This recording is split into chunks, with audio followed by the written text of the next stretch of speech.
Welcome to Talkbox. I'm just Paddy B, And I'm Perrin. and today we are here to talk about whether Donald Trump is good for America. Well, clearly no. Donald Trump's he made some accomplishments over the course of the last 3 years of his administration, but there are definitely some notable things that he's done in the negative. So let's talk a little bit about some of the positives uh, during the last 3 years of his administration. Based on the information gathered from whitehouse.gov, there are some accomplishments that I've recorded. First being that he withdrew the United States from the what he calls job-killing Paris Climate Accord. But was the Paris Climate Accord not something that was internationally based? Right. So I mean, it was based off the idea that climate change is real. So we So, have to do something about it. so basically, because Donald Trump doesn't believe in climate change, he was just like, "Oh, what a waste of money!" So we're just going to leave it. Right. So So is that not? But would that not be good for America? The fact that he took the money that they were having to pay into that into the country. as selfish as that is, yes, it would be good for America, but it'd be bad on a global scale. Okay. So I'm gonna have to say that even though the White House recognizes that as an accomplishment, I personally think that would be something that would be a negative for the planet as a whole. Doesn't fit the American image of not only just that everyone obviously calls them the world police or they want to be the world police, but it doesn't fit the image of just being the people that they should be. Yeah, but the mentality for a lot of Americans is America first. Yeah, So patriotism. yeah, and to fit that, and to fit that kind of profile, you look after yourself. Yeah. Yeah. So So what's next? next on our list is the sixth branch of the armed forces, which he thought we needed, and he Is that based on the Netflix series no. Space Force is definitely, Okay. but the Space Force actually is a way for America to protect itself from attacks from or attack basically protect our assets in space from terrorists. So giving obviously military money into a space force sounds ludicrous in the forefront. However, putting money into space is an overall good thing. A lot of the developments that we've always had in a lot of other countries would have gotten them from putting money into the military. So is Space Force, as ludicrous as it sounds, is it not a good thing for America?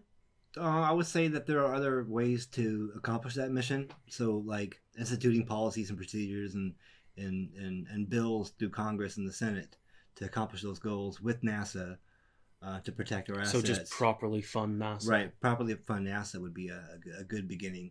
Over the last couple of years, uh, as stated from a couple of great scientists that I know of, Neil deGrasse Tyson being one of them. Yeah. The NASA and its projects have been defunded Mm-hmm. by millions and millions of dollars over the last couple of years, where that money could have been used for projects. But that wasn't only just under Trump's administration; that was under Obama's administration as well. Right. So I mean, it's a systemic issue of the government. Systemic issue. And of course, his solution to that systemic issue is to develop a space force dedicated to just that. Yeah. So would we say that we were actually all for a space force, but we just wish it wasn't going down to the military level? Right. I just don't think it needed to be another branch of service in the armed forces. Yeah. Just there are other ways to deal with it than that, I think.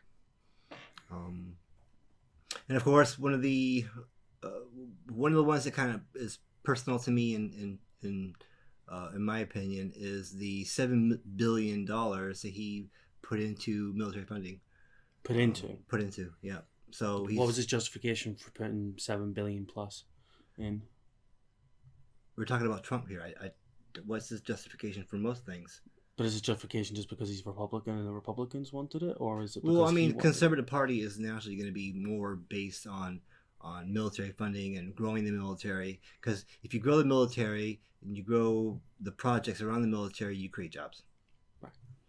Because a lot of you can't build an F-15 or F-14 jet airplane, Yeah. fighter pilot jet craft in one state. Mm-hmm. You build part of it over here in, let's say, Arizona, and you build part of it in California. You build part of it in Florida. All the parts get sent to one location, and they put it together. So you're creating jobs in each one of those states for each part. Like Kansas might create part of the bomb that goes on it. The engine could be built in Arkansas. So, in other words, for him to actually put that funding into the military was good for America? Yeah, that's one of the things that typically would be good for America because it helps the unemployment rate. It gets people into jobs. So, to bring it into a point that you, of course, are very, you are for the Affordable Care Act, would you not prefer him to put that $7 billion into that rather than the military? Oh, yeah, 100%. I think America's got some issues when it comes to healthcare. And a way to fix that is to put more money into its programs. If you would have kept the Affordable Care Act and put a lot of that military funding, the military is not broke. The military has got money. Yeah. And over the course of the years with the Obama administration, we did see a decrease in funding for things like extra training events. Mm-hmm. We saw budget cuts that affected us in Iraq. Not to the point where we were disabled, we couldn't do our job. But just wasn't the budget cuts not done for Iraq because he was getting you out of Iraq? So surely there would be budget cuts with you leaving Iraq. Right, but when you make budget cuts to the military, you affect all aspects of the military. So so we may not have been affected directly in Iraq, but the folks back home were affected, like childcare for the military families, food stamps. Food services, all those things would have been reduced. Not to the point where they're not getting food. Yeah, it's just they weren't going to be getting the best food. So just a little less than the best food. And of course that budget, of course, depends on which branch as well. Because ask any airman, the Air Force facilities are way more better than Army facilities. Yeah. So to bring it back, obviously you don't like it being called the Obamacare Act, because it's not what it's called. It's called the Affordable Care Act. Right. But do you feel like because of Donald Trump's rivalry, let's call it, with Obama, that his main goal as soon as he came in the office was just to rip it to shreds and then just blame Obama for how bad it was? That's part of it. They're also, remember, we're talking about the Republican Party, so the people in power want to stay in power. The people with money want to keep that money. So a lot of other things went into his decision to have tax cuts that would affect things like the Affordable Health Care Act, and to repeal it. That money can then be put into things like, other people's pockets, for instance. So to bring it back to the man, because obviously we're saying if Donald Trump is good for America or bad for America in this case, do you think that the man should be accountable for all the problems, or is it the actual Republican Party who are the party in charge at the minute? Because if you use the system that is in the UK, obviously we have party politics. So even though Boris Johnson is the Prime Minister, we vote for the party, we don't vote for the man. So do you think in America, the two-party system, the way it's set, and the fact that the Republicans have had the majority of the power in the Senate and the House for so long, up until recently in the House, where they recently lost it, do you think they're the problem more than just Donald Trump, or do you think Donald Trump is the key linchpin to the whole thing? I do definitely think that the Republican Party as a whole has had their clutches on the system, not only with Trump but with Obama as well. Because remember, the Republican House had majority while Obama was president as well. And a lot of the policies that would have affected or benefited a lot of middle class and lower class that Obama wanted to get instituted didn't even get past the front door. Because of the party's politics. So now having a Republican as the head of the state, as well as the party being in control of the House, there's nothing they can't do. They control it all. There's nothing going to stop President Trump from getting his way. But surely the Speaker of the House is a Democrat. They have the House back. So obviously it's swinging back towards the Democrats. Well, it is now. It is now, yeah. But do you think the Democrats would deserve a portion of the blame for the way things ended up? Oh, yeah, but they're not blameless. No, they could have fought on many occasions, and a lot of times they just kind of, because they don't have the majority in the House, they have the minority. They just don't feel like their votes really count. So I mean that's. But does anyone's vote in America truly count? No, considering the Electoral College, it does when it comes to the Congress and the Senate, right? But it doesn't when it comes to the presidency. Well, that's a whole different discussion, I think. Well, no, because we're talking about the fact that Donald Trump is the main point of the discussion, which is basically we're saying that he is bad for America. But let's look at it. He got elected from an electorate that basically was so disenfranchised by the entire political system in America. It was a rebel vote. They rebelled and decided to vote Donald Trump in. Could you really blame them if there's that many issues with the Republicans and the Democrats because they've been locked into the two-party system for so long? Yes and no. I mean, Trump ran on the scheme that, Mexico's got some bad hombres. We need to keep them out, keep the crime out, put the wall up. He's a force for change. Mm-hmm. He doesn't rely on politicians' money. He's got his own money. He can do what he wants with it. So he was the new person that's going to come in and change all these things. Yeah. And he's going to do that because he's not like anybody else. He's a businessman. Mm-hmm. He's not going to listen to them. But yet, when he got into the office, it was quite the opposite. But was that because of he was hoping that the Republican Party, who know how to govern, who were supposed to be there to help him, either cut and run or just allow him to fall on the sword and take the blame for everything? No, actually, if you look back in the last now 3 years, but during the first year or his first part of the first term, they were backing him 100% on every decision he made. True. And then they start slowly pulling away when things were going a little awry, like like the bombings in Syria.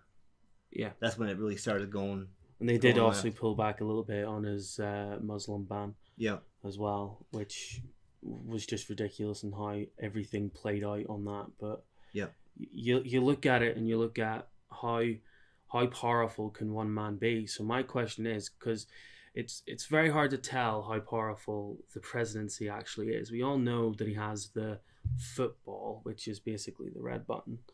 Yeah. But that red button is one process of a pretty long one, because obviously there's two guys somewhere with keys and there's obviously another guy with codes, and it has to go through a chain. He can't just open the football, put a code in, and it goes off in 2 seconds. There's a good chain there where you can stop it. Mm-hmm. Given that there's processes in place like that through all of your politics, is the presidency that powerful? And if so, what makes it that powerful? Executive orders. So explain what an executive order actually is, because I do know somewhat what it is. Like he can sign an executive order and declare a national emergency and force through building his wall, which is pretty much what he did. Yeah. So I do know that he can do stuff like that, and I do know that George Bush signed an executive order to go into Iraq, and obviously that went into the House or the Senate. Yeah. And they basically went no, but he went yeah, and they went in anyway. Yeah. So I do know stuff like that, but how far do those executive orders go? Because when Obama was president, the Senate at the time, if I'm recalling correctly, signed rules into it that basically didn't allow him to do what he wanted with them. Right, there are a set number of executive orders, and I don't remember at the top of my head what those numbers are, but there are a limited number of executive orders that a president can push through, and depending on the situation and what exactly what we're going to try to push through is, will determine. I mean, the Congress and the Senate, they have to agree on whatever is proposed. And if the president doesn't like that decision, he can put in an executive order to override their decision. He will get a better response from the people as a whole if he goes with what Congress and the Senate want. Right. So that's from the people, but surely the people elected him. Well, the people in this case are the representatives. Oh, in the House, so the in senators state, and the congressmen, That's not the people. Right. The people. The people elect people like Senator Bernie Sanders and But the people elect all three, don't they? Hmm? The people elect their senators, their congressmen, their mayor, the mayor, all that. Yeah. But so they also elect the president. But they're state representatives in the House, like Bernie Sanders for Virginia, for instance, is speaking for the state. Yeah. So his constituents, he goes home every now and again. And he talks to them. And he says, what they want, and blah blah blah. He talks to all the important people, like the mayor, so like a the town governor. meeting or something. Yeah. So he gets their ideas. So he takes those ideas and those thoughts back to Congress, and then. So basically, the executive order allows the president, but there's obviously a set limit to pretty much decide anything, regardless of what they're doing. But if the president takes it too far and annoys the Congress or the Senate, they just won't help him do anything from there on. So is that not basically just a bunch of children who don't get their own way and take their ball? I mean, look at the away? administration. He's fired more people out of his administration that he hired to begin with. Yeah, but then that goes down to the whole image thing. So obviously, right, but it's embarrassing when he obviously has Spicy on stage, who was just brilliant for SNL. Yeah. Trying to defend Trump tooth and nail, which you got to give it to the guy. He was defending a losing horse at that point. Yep. And then Huckabee Sanders comes in and it's just even worse. So it's like, where do they go now? And now I don't know her name, but it's some blonde woman. Mm-hmm. I don't know her name though, so I can't comment. But it's like he keeps switching them out. And is it because they're disagreeing with them? Is it because he wants someone prettier? Is it because he wants a yes man, Patty? I guess a yes man can be good, but surely there's where's a general that's ordered to do something and doesn't say yes is automatically what, discharged? You're disobeying a direct order from a senior commission officer. In this case, the president isn't an officer, but he's the one that gives the orders. So would you be discharged from service, or would you just be moved it depends. It depends. If it's not a serious offense, then you'll probably just get it. Not following a direct order is really a serious offense. Yes, but there's levels. I mean, if I tell you to go mop up the loo over there, and you say no, I'm not doing that. But if you're the president of the United States, surely I'm going to go and mop that loo over there. Yes, but that's just a bad example, I suppose. But I know, but what I'm trying to say is, no matter what example you say, if it's coming from your commander in chief, surely if you don't follow it, that is the problem. It is a problem. But how many generals do you know that have been in Trump's administration that haven't followed his orders? That's because they've been really not sneaky about it, but they've been really tactile about it. There's ways to get around it. Yeah. So I mean, look at what's this. We're trying not to obviously say the what's going on right now because we can't. But obviously, you've got Dr. Fauci. Dr. Fauci, yeah. Who has been advising him. He won't dump him because he's the head of the CDC. Mm. Is it the head of CDC or is he just an advisor from them? I can't remember. So whichever one he is, he's basically been on the ear of Donald Trump, but he has been going against what Trump has been saying, like the Niloquin stuff and everything like that. He basically just went no, and came out against him straight away. But he's still there talking behind him because he is the head of the CDC. So there's people in America that he just can't get rid of. Yeah, regardless of his feelings. Well, because he's not in his administration to be able to be fired. He doesn't work directly for Trump. No, because he works for the country, not for the presidency. Right. Or whereas the top generals in the country. Yeah, they work if they're in the administration cabinet. Yeah, so obviously we're going a bit more towards the actual politics and the setup of America. But the reason why I've done that is because there is more things wrong in America than just the one man. I do think Donald Trump is making everything worse. You look at the racial tensions, you look at the poverty rate, you look at obviously the handling of yeah in America and how it's gotten worse, and it's the top country for the death rates, unfortunately, and everything leads to, well, obviously the man in charge, buck stops with him. Obviously, he's to blame, but I feel like although I don't like Trump, and there's more reasons why I don't like him as a man. It comes down to the way he treats women, the way he treats others, the way he treats people of different race, cultures, religions, everything like that. He's a despicable man. But as a president, as someone in charge, I don't think he can be solely blamed for how America's went because of your politics. Right. I mean, definitely there's there's a two-party system, Democrats, Republicans. Obviously, if you have the Republicans in the House, they have certain policies and things that they're going to want. So they're going to push the president to go towards their objectives, obviously. The Republicans have always been the party of the middle upper class. Yeah. Whereas the Democrats, of course, quite the opposite, lower middle class. They're the ones that say, when you grow up, it's on you to make money. It's on you to get a job and to secure your future. Mm-hmm. Whereas the Democrat Party, they always looked down upon because they're the ones that are supposed to support Americans that aren't able to do such things. I think it's just when every society, it has to be a halfway house. Unfortunately, we haven't got there in the Western society of doing so. No. No, I think the other part of Trump's deal, you mentioned the sexism and the racism. Obviously, it goes down to just the absolute image. Like I know you hate America in terms of you wouldn't want to go there to live anymore. Obviously, you're now settled here in the UK, but for me, I have always dreamed of retiring in Canada or living in America. If I was to work, I would live in America. Yeah. Well, pure and simply because of my industry sector. I definitely wouldn't go to the extreme and say hate, because I don't hate America. You're just done. I'm just indifferent at the moment, I think. Is the indifference born from Republicans? I'm indifferent on the policies that are in place right now. I mean, if I went home right now, I would have to get myself some health insurance. Yep. Get rid of the pay and premium that I can't afford. Find a doctor that's close to where I live. Yeah. Get ready to pay the copays. Yeah.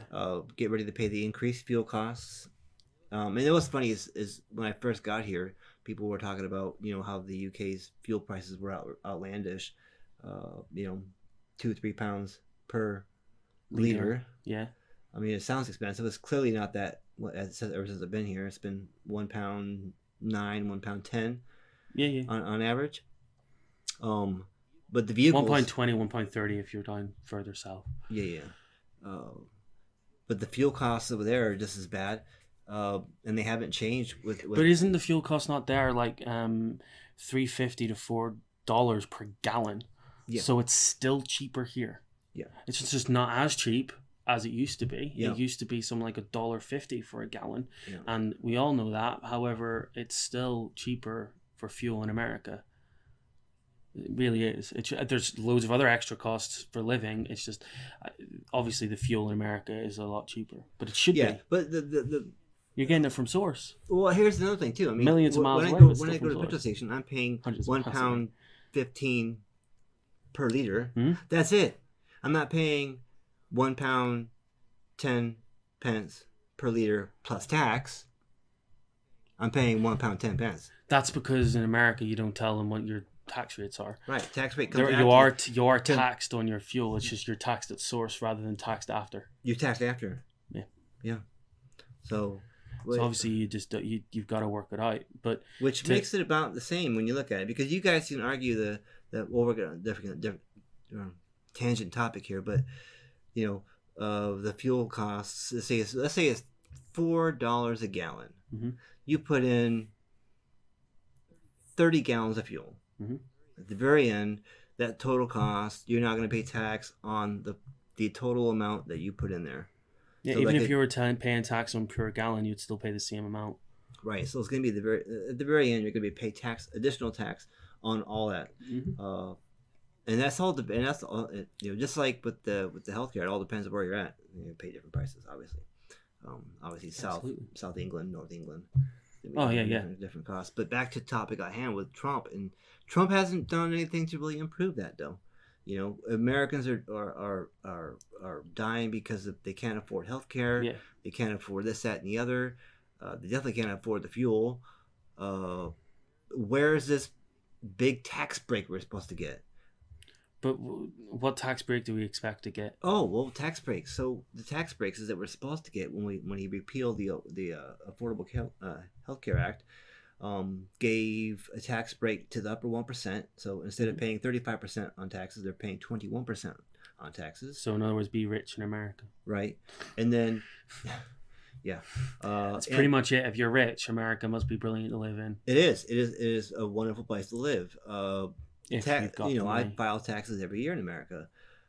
I actually got less back this year because my taxes were used for other reasons. Well, you got your $1,200 at least. My stimulus, you mean, right? Yeah. Yeah. Well, that stimulus that you were supposed to use. Trump's supposed to give us another stimulus, but we've never seen it. We haven't seen it yet. That's because it's not been rectified. My sister was supposed to get the first stimulus, never got it. Did she not get the first one? No. Ah. And she's in more dire need of it than I am. Yeah. So. Did your mom get it? My mom got it. That's good. Sister didn't. So it's this. Everyone pays taxes every year, so it's not like we're not in the system. So, just probably a mess up from the side of things. But to bring it back in about the man, obviously, I want to make it a bit more. Let's compare it, because we've obviously compared the American prices of fuel to the UK. So obviously we have Boris on one of these and Trump there. A lot of comparisons have been made between what Boris is called as a bumbling buffoon, and then you also have Trump that's called a lot worse. Now, obviously, Boris will get up and do a speech and go, but and just bumble a bit. And people who compare them is obviously not fair, because Trump's vocabulary is very small. He uses big words. Amazing, great, fantastic, and just those emotive words of just trying to buff up whatever he's talking about. Boris is very well educated and does know how to speak, but it's also, minus the whole family stuff of Boris, because I'm not going to get into that, because that is a private matter. All of Trump's stuff is made public, and it's a lot worse. Without going into details, you obviously have something Bush on that coach, but when he was running for election, Billy Bush or something. Oh, that yeah. Well, Billy Bush gets fired. Trump goes on to become president. That's fair in the grand scheme of things. Yeah. Well, that's the way he said, but we won't go into that. Well, yeah, but Billy Bush just laughed. Yeah, he could have told Trump that was not appropriate to say. I mean, oh yeah, you're going to tell a man who's worth billions, that you're not going to laugh at his joke? Come on.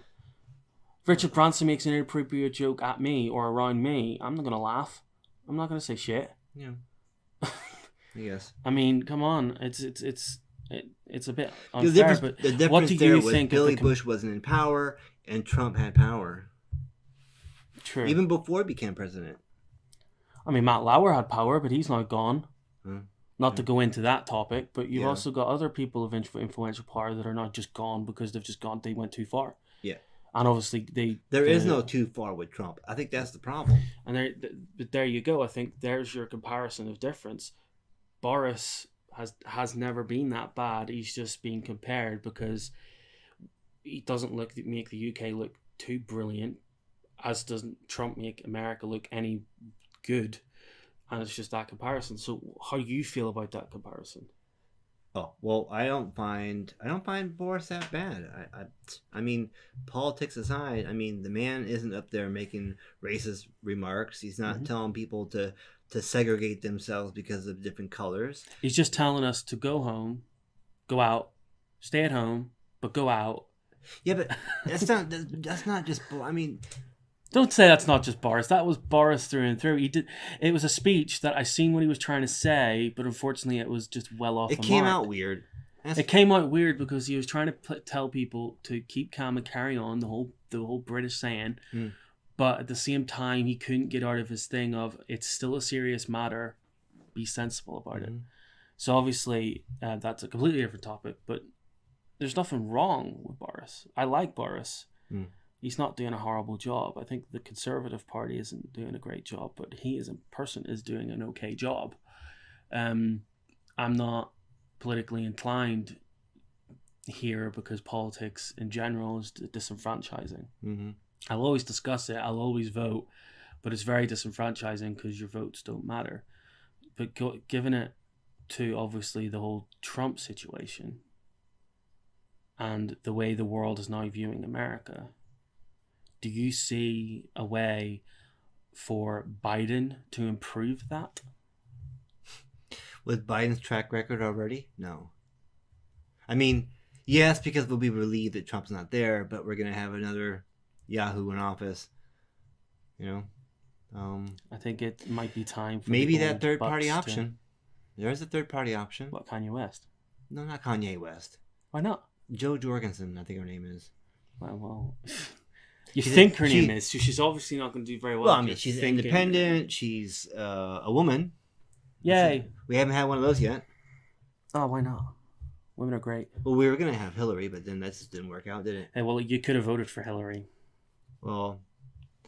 Go on, explain it. Fine, I voted for Bernie Sanders. But explain why it screwed you because of the way the voting system works. Yeah, well, I mean, the voting system for me at the time, because I was out of country, was absentee ballot. So I had to vote prior to the final vote. The primaries. The primaries. Yeah. So I had to vote before the primaries to see who was... Because primaries just pretty much tell you who's the final in the race to win. So when I had a chance to vote, it was Bernie Sanders, Clinton, and Trump, and then one other person. I completely forgot who it was. But so I said, you know what, I'll put in my money with Bernie, and then off it went.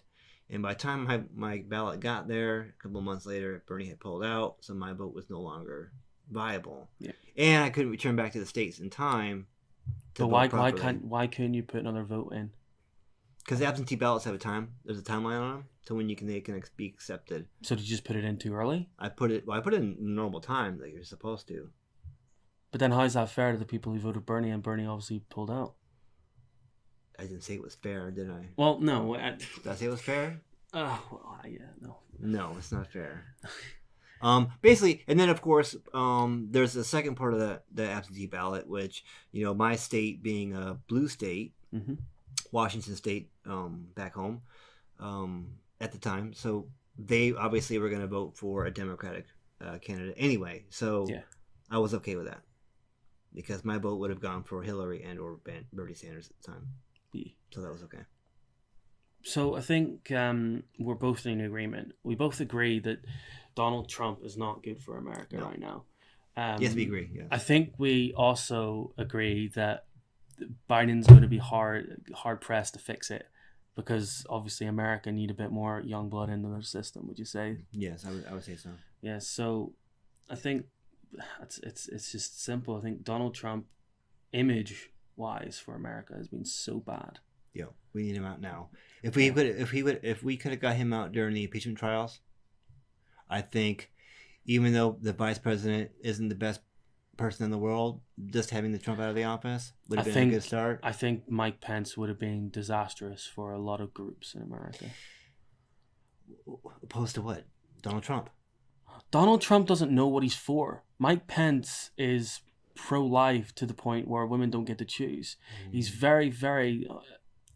But think about it, at the time that... Not sexist. He's very anti-gay. He's very Bible. He's very thing. Yeah, and he would have pushed that. Yeah, but I didn't want to say that. I mean, I'm just trying to be nice. That's the correct terminology, I suppose. Yeah. But I would have been, I think, looking at it, really worried if Mike Pence had been put in charge because he would have pushed things that Donald Trump wouldn't push because Donald Trump doesn't know what he stands for. Yeah. I think Donald Trump is a racist, but only in sound bites. He is a racist because he does think a Mexican's only useful in cleaning or thing. That's what I believe he thinks, and it's ridiculous. And there's other examples where Trump has inadvertently displayed his racism when it comes to the BLM movement down south, and the statues and the Confederate flags, and the NASCAR incident with the driver and the Confederate flag, and the white flag. It just goes on. He just keeps doing stupid shit. When in that he just does. The incident in Charlotte, where the driver, there's good people on both sides. Well, what does that even mean? I mean, I don't know. I just there's flabbergasts me all the time, and it's just like every time it's a news article about him. What the hell's he said now? Yeah. And I'm not American, but I'm someone who appreciates America and one day would like to live there. Even now, I would still like to live there, but just not right now.